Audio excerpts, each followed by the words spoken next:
This side's all welded up. You can see by the heat affected zone, I only had a handful of small starts and stops. There is some warping, which was to be expected on this long flat panel. So what I'm going to do to correct that is all I have to do is hammer out the weld seam in the heat affected zone. That was the only thing that essentially changed during the welding process that caused the warping, was that everything got hot, it moved around, it contracted as it cooled, and that's what gives us our warp here. So I'm going to come through and just start hammering and dollying, focusing on the weld seam at first, and I might have to dress some of the welds just if they're slightly proud, but I'll focus on hammering out the weld itself and see how the warp looks.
So I got this side kind of roughed back out. The problem is it's kind of flopping over the stand a little bit.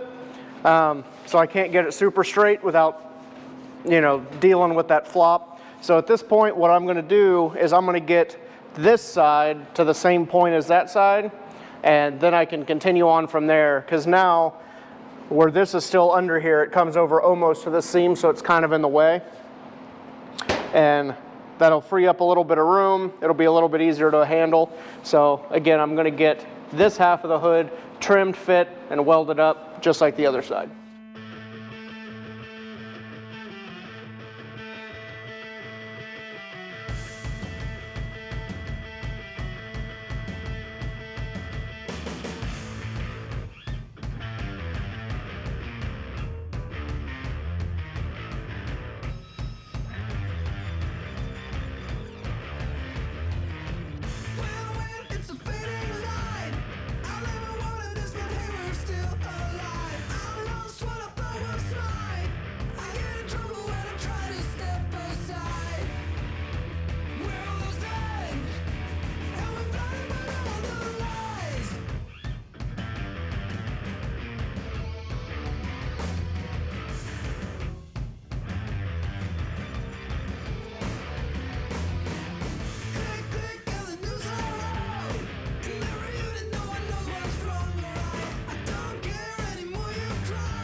I've been working on hammering and dollying out the weld seam on the other side of the hood, and I switched over to this side where I'm going to talk more about it.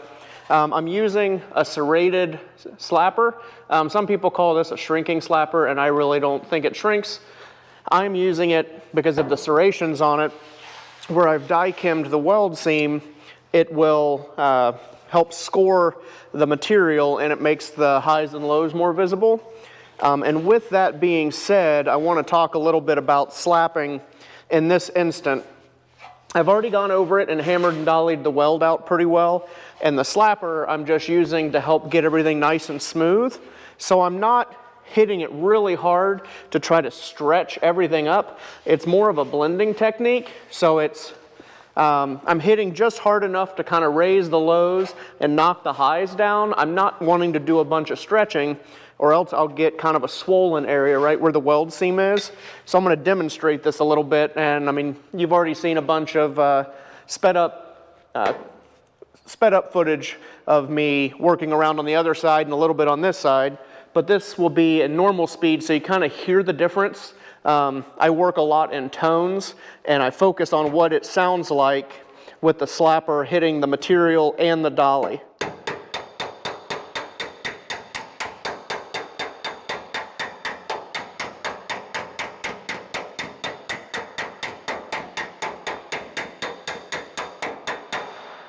So hopefully you can hear that, it's not too overwhelming, but I'm not really hitting it super hard. I'm more using just a little bit of the weight of the slapper and having the dolly right under where I'm working. I can see the low spots by being dark and not affected by the serrations on the slapper.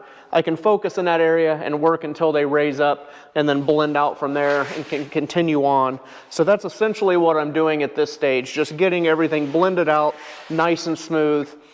That way I have a borderline seamless looking weld seam.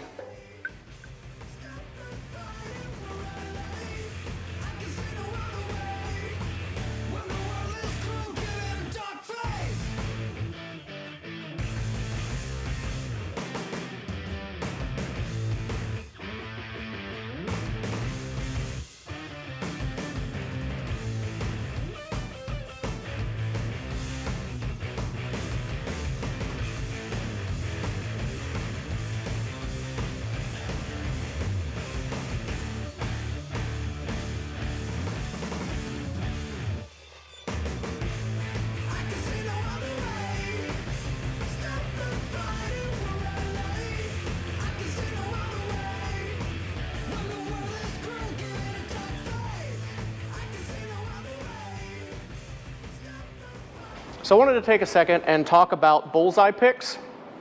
If you've never seen a bullseye pick, it's got a hoop on it and it kind of pivots here in the middle. And it's got this little shoe here, and that is so you can line up your low spot. And then when you squeeze the handle, it brings the pick up right into where the shoe is there, so you can line up where your low spot is and where it needs hammered. I've seen a fair amount of guys using them what I would call incorrectly. It's called a bullseye pick, so it's meant to be precise, and I'll zoom in on a spot here where there's a little bit of a low, but you want to line that up and you just want to, you know, essentially work that spot up relatively slow because you're trying to be precise and just work that one specific spot. I see a lot of guys, they'll take a bullseye pick and they'll be running all over, and if you're doing that, you can use a hammer and dolly.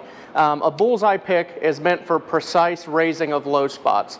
So I kind of wanted to chime in on that. I'm still working with the slapper here, so there's a bunch of highs and lows, but I will pick a couple big low spots, and I'll kind of raise those areas up using the bullseye pick to kind of demonstrate how it works. But again, I thought it would be informational and helpful to some of you guys to see what I feel is the proper way to use a bullseye pick to be precise with raising lows instead of just kind of willy-nilly hammering all over an area that you're trying to raise instead of using it as its desired purpose. So I'm not sure how well this will show up on camera with doing it but there's a low spot here, and you can see, a little bit darker of a red there.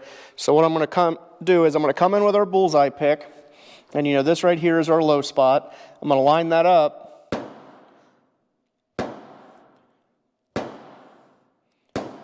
And just raise that area, and then I could rub my finger over it and see that now it's slightly proud, which is okay because we'll hammer and dolly that back down, and I can move on to the next spot.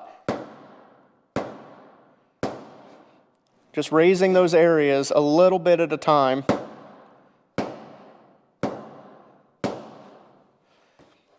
So you can see that I'm really trying to focus on where the low spots are instead of just kind of coming across and not being able to focus where my my highs and lows are. So I'll just continue on down the panel.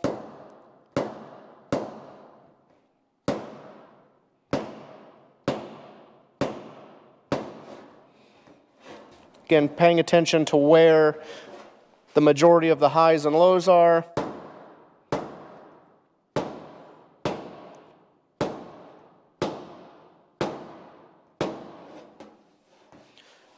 And this is a multi-step process. I'll raise some of the lows up. I'll come back with a slapper and a dolly, work it out, and then if I have another low spot, I'll come back, use the bullseye pick to raise that area, and just repeat that process as needed to get everything relatively uniform across our work area here.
Been slapping around on the seam here for most of the morning, and I'm going to go ahead and I'm going to start using the shrinking disc just to kind of tighten everything back up a little bit.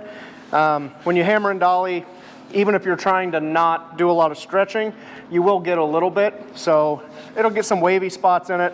So I've already done one pass with the shrinking disc, focusing right on where the weld seam was in the heat affected zone, just kind of to tighten things up. And I'll do a few more passes, and then I'll go back to hammer and dolly with the slapper just to raise any more low areas up. And I'll just kind of bounce back and forth to repeat that process to keep the panel nice and tight where I'm working and get everything to come up to be nice and smooth to match the other side.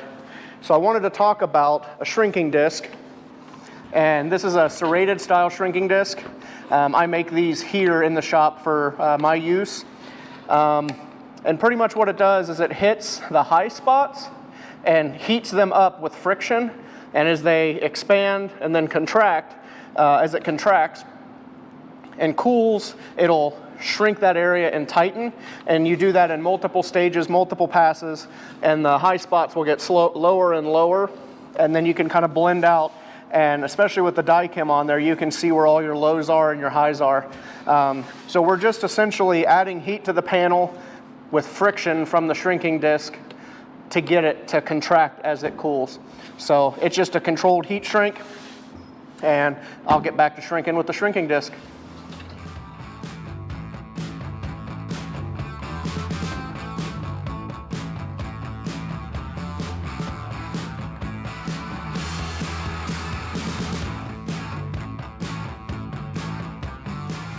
All right, so I had spent some more time with the slapper, just a smooth slapper, dolly, and the shrinking disc, got everything kind of dialed in to about 90% metal finish. I mean, it's still wavy, it's got a couple little low spots, but in this instant, I think that's acceptable. It all depends on what the client wants, within reason. He's not looking for 100% metal finished. If it needs a little bit of filler or some high build primer here and there to kind of smooth things out on this project, that's perfectly acceptable. When you're doing a higher end metal finishing job, the last 5 to 10% is 90 to 95% of the work. So just to save on time and budget, I'm gonna leave it at about 90% finished out at this point. I'm still gonna have to come in and weld up the Cleco holes. There's gonna be a shaker scoop in the center of the hood that I need to cut and trim out, so there's gonna be more work there, plus final fitment to the inner structure itself. So there's still a fair amount of work that needs done on this hood skin elsewhere.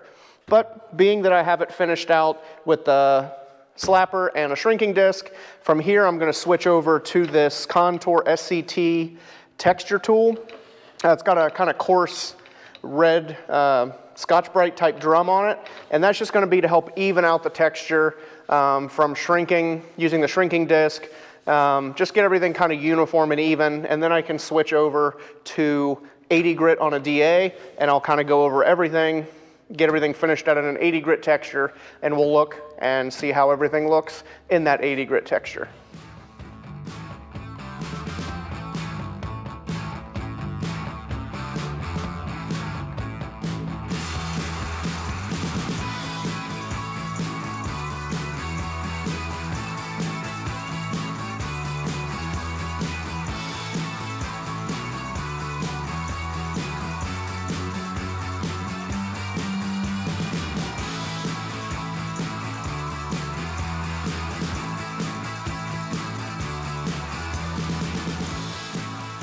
So there we have it.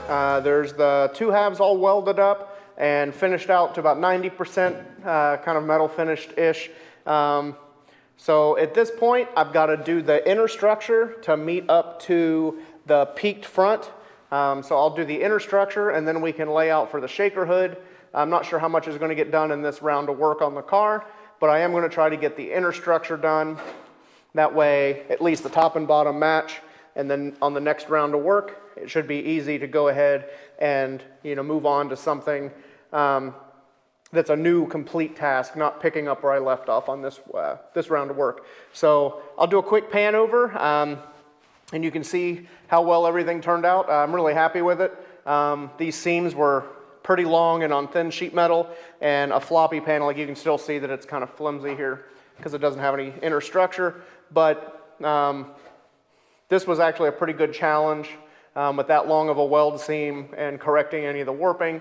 But that's what it's all about, is kind of pushing your skill set and pushing outside of your comfort zone so you get better and better with every project you're on. So I'll do the quick pan around, and thanks for watching.